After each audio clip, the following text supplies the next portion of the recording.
Okay. And Judge, this does require a little bit of context, if you will indulge. One of the things that, since we first engaged with the District Attorney's Office in April of 2021, when we were dealing with the initial prosecutor named Sonia Allen, we spoke with her in April of 21 when they indicated they may want to speak with the governor. We asked if we could come in and sit down and discuss areas of inquiry. They didn't respond to that. I wrote an email to the district attorney on June 16th, made the same request. I said it may facilitate the process if we can have a conversation about the areas of inquiry. That never happened, and as Your Honor is well aware, I think there are 5 or 6 other requests where we have asked to come in and sort of give a proffer of testimony so that we can facilitate these complicated evidentiary issues, despite our belief that we have no obligation to do so. And so I thought that this issue of attorney proffer has become kind of this controversial issue in this case, and I think that Your Honor has an understanding of what an attorney proffer is, but I just wanted to go over my understanding and what we had hoped to accomplish, because in my experience, both as a federal prosecutor and a defense attorney, an attorney proffer is one of the most commonly used tools in any significant investigation. The purpose is to afford... So it is frequently used, but it takes 2. And if the district attorney's office isn't interested in doing that, and they think that the way to move forward is a subpoena, we got to where we are.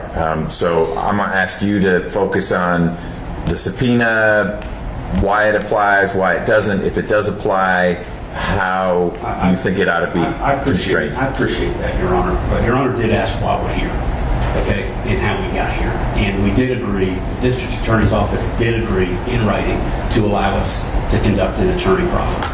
Okay. And then that didn't get to happen. And then everything changed. On June 13th, it was unilaterally revoked. We had dates. They asked for dates for attorney proffer. I gave them dates, June 24th and June 27th. This was anticipation of a voluntary interview, July 25th.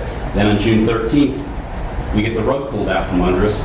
There will be no attorney proffer. And you got to give us, by the way, different dates. Actually, we given August dates, and then on June 13th, the special prosecutor said those dates are no good.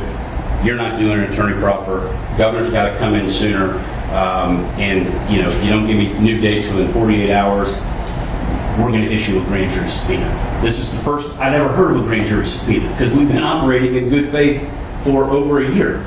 And I noted the change in tone and said, well, there's no reason to threaten a grand jury subpoena. And I got well, it's not a threat, it's a promise. And I think the last time I heard that line, I was riding around a big wheel. But we understood that the position had changed. And so then we provided those dates within 48 hours. But the hope was that we could still facilitate some conversation about the subject matter that would be discussed with the sitting governor, who was agreeing to voluntarily come in. Okay, it didn't happen, and so what is interesting is what has happened since. It's somewhat, even when Your Honor was conducting a hearing on June 22nd regarding some similar issues, and Ms. Pearson asked, at a minimum, you'd ask the state, the DA's office, provide buckets to us before the people are brought in. Your Honor said that's a fair request, and sort of worked through it. And that's what we have been trying to do. And whether one is an experienced prosecutor or leading an investigation like this for the first time, I'm just troubled by the fact that we weren't treated like others, and we were not given the ability to discuss these important evidentiary issues. And call me a worry wart, but I don't think I would be doing any client a service, let alone the sitting governor, if I were to walk that client into a meeting unprepared, not knowing the first thing what's going to be talked about. And all we were told is, well, we want to talk to him about some conversation between the Secretary of State and the President that he wasn't on, and what he knows about it and what he doesn't know about it. Well, we now learn for the first time in a public filing on Tuesday night that the areas of inquiry are much more detailed and much more significant. And so, we'll talk about the politics of all this and the political impact, regardless of whether it's politically motivated or not. The ABA and DOJ policies focus on political impact. This has clearly had a political impact. It has a political impact when in a public filing for the first time you list all these areas of inquiry. And so I don't know what purpose that serves. In other words, I'm trying to figure out why we were not able to have that conversation with the district attorney's office that we've been requesting for over a year. And as Your Honor is aware, the tone changed. Things, became, for some reason, adversarial. And all that we were asking in advance of what ultimately became the July 25th voluntary interview were just standard prophylactic measures that any prudent attorney would take before bringing someone in to an investigation, particularly if, as the district attorney's office says, it's a criminal investigation. I take those things seriously, Judge. And so, to Your Honor's question, the answer is, I don't know. There's a lot of information here on this page. They're talking about phone calls between people that we were never involved in. They go through this detailed, litany of information that's never been discussed with me, and therefore I've never had the opportunity to discuss it with my client. And they end by saying the district attorney submits that the above clearly relevant information is just the start of what may be revealed through movements, grand jury witness testimony. So there's a lot there to unpack. And we would just renew our request that we be given the opportunity to discuss that with the district attorney's office, as Your Honor has suggested in other cases. And by the way, I think I've probably been involved in more than 100 attorney proffers as a prosecutor and a defense attorney.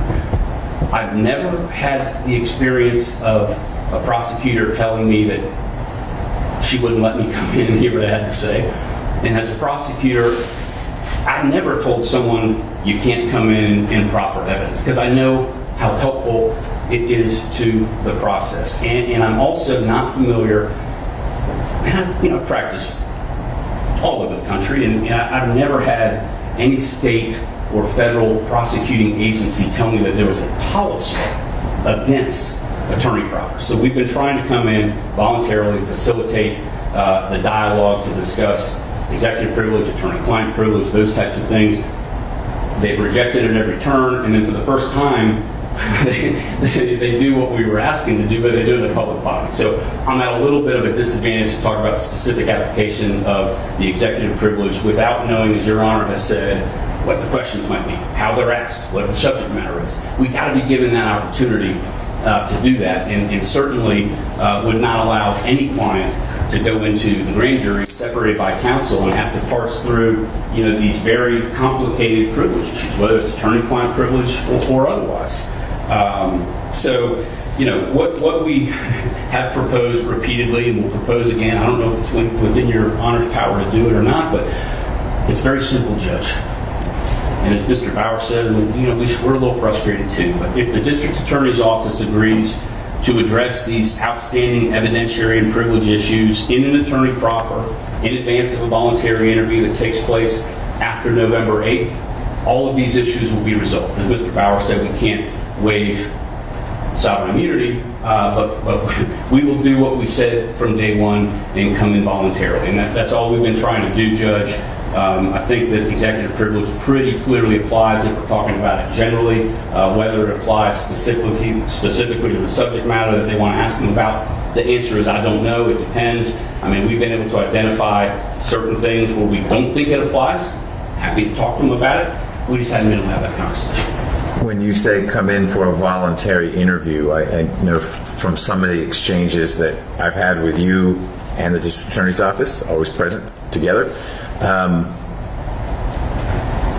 there's the notion of an interview as in before the grand jury, because they're the body that will be issuing this recommendation, and so they might have questions that the prosecutor didn't think of, versus a voluntary interview solely with the district attorney's office. So it's a voluntary interview before whom?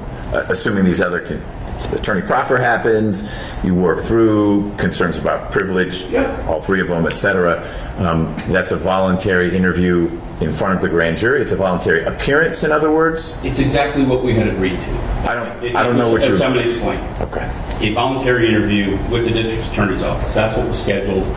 and what became publicized on July 25th. In advance of that, after the attorney proffer was canceled by the district attorney's office, in a last-ditch effort to discuss some of these issues in advance, we sent an email on July 20th that everybody's seen, where we asked to discuss the topics in advance, some questions in advance to deal with these issues. In response to that July 20th email, the interview was canceled, grand jury subpoena was issued, period. So the conversations that you and Mr. Wade and others and I had about finding a date that works, not just with the governor's schedule, but yours, I thought that was for an appearance before the grand jury, and not I don't need to get in the middle of, and ought not to be asked to get in the middle of, set up an interview. I was brought in because there were concerns about the reasonableness of the district attorney's office's insistence on a particular date for an appearance before the grand jury, which we can call an interview. I don't really care what label you put on it, but it's just structurally different, as you know, appearing in front of the grand jury versus sitting down with representatives of the DA's office. And so I don't want to misunderstand what you're describing. Not that I get to enforce any of this, other than I'm being asked to enforce or quash the subpoena. But what you can negotiate with the DA's office, that's your powers of persuasion and whatnot. So that's where I'm confused. Well, Your Honor, I'm just trying to tell you what happened. We had an agreement for a voluntary interview. We had an agreement to conduct a proffer session on either June 24th or June 27th. That agreement was unilaterally terminated on June 13th. We were told to give dates sooner than August for the voluntary interview, or a grand jury subpoena would be issued. We did do that with the hopes of continuing to have a dialogue, of previewing some of these topics in advance to facilitate the conversation and not having to come before Your Honor, which we most certainly would have had to have done multiple times. And then in an effort, when I made those requests in advance of the voluntary interview on July 25th, that offer of a voluntary interview was revoked. We were issued a grand jury subpoena on July 29th.